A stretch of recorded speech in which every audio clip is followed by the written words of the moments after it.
ഇനി നമുക്ക് നോമ്പ് തുറക്കാൻ കുറച്ച് ആൾക്കാരുണ്ട്. അപ്പം ഞാൻ നമ്മളെ ഉമ്മാൻ്റെ സ്പെഷ്യൽ കോഴി നിറച്ചതാണ് ഉണ്ടാക്കുന്നത്. അത് നിങ്ങൾക്കും കൂടെ കാണിച്ചു തരാമെന്ന് വെച്ചു. ബൈ ദ വേ, ഉമ്മാൻ്റെ ഈ റെസിപ്പിയും ഉമ്മയും ടി വിയിലൊക്കെ വന്നിനിപ്പുണ്ട്. നമ്മൾ ഭയങ്കര സംഭവമാണ്.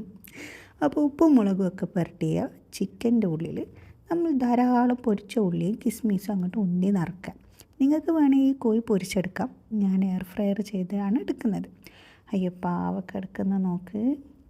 ഇനി ഇതിൻ്റെ ഗ്രേവിക്കായിട്ട് കുറച്ച് ഉള്ളി, ഇഞ്ചി, വെളുത്തുള്ളി, പച്ചമുളക്, തക്കാളിയും പിന്നെ മുളക് പൊടി, മഞ്ഞൾപ്പൊടി, കുറച്ച് മല്ലിയും ഗരം മസാലയും ഒക്കെ ഇട്ട് നല്ലോണം വഴറ്റി കുക്കറിൽ കുറച്ച് നേരം വെച്ച് പേസ്റ്റ് പരുവത്തിലാക്കി എടുക്കാം.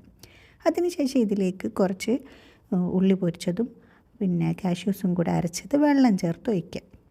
എന്നിട്ട് നമ്മൾ ചിക്കൻ ഗ്രില്ല് ചെയ്തതെടുത്ത് ഒരു 10-15 മിനിറ്റ് കറിയിലൊന്നെടുത്ത് ഇടയ്ക്ക് മറിച്ചൊക്കെ ഇട്ട് കൊടുത്ത് ചൂടാക്കിയെടുക്കാം. ഇനി ഇതിനെ മൊഞ്ചാക്കാൻ നമുക്ക് കുറച്ച് ചെറിയ ഉള്ളി ഫ്രൈ ചെയ്ത് വെക്കാം. സെർവ് ചെയ്യാൻ നേരത്തെ ഇട്ടാൽ മതി കേട്ടോ. 15 ആൾക്കാരുള്ളതുകൊണ്ട് നോമ്പോറ നിലത്ത് ഇരുന്നിട്ടാണ്. എൻ്റെ കൂടെ കൂടിയിട്ടാണോ അറിയില്ല, ഇദ്ദേഹത്തിന് ഇപ്പോൾ കാര്യങ്ങൾ എളുപ്പത്തിൽ ചെയ്യാൻ അറിയാതായിപ്പോയി തോന്നും. ഗ്ലാസ്സിൽ ഒഴിക്കുന്നതിന് പകരം ഈ കുഞ്ഞു കുപ്പിയിലാണ് ഇന്ന് നമ്മൾ ജ്യൂസ് സെർവ് ചെയ്യുന്നത്.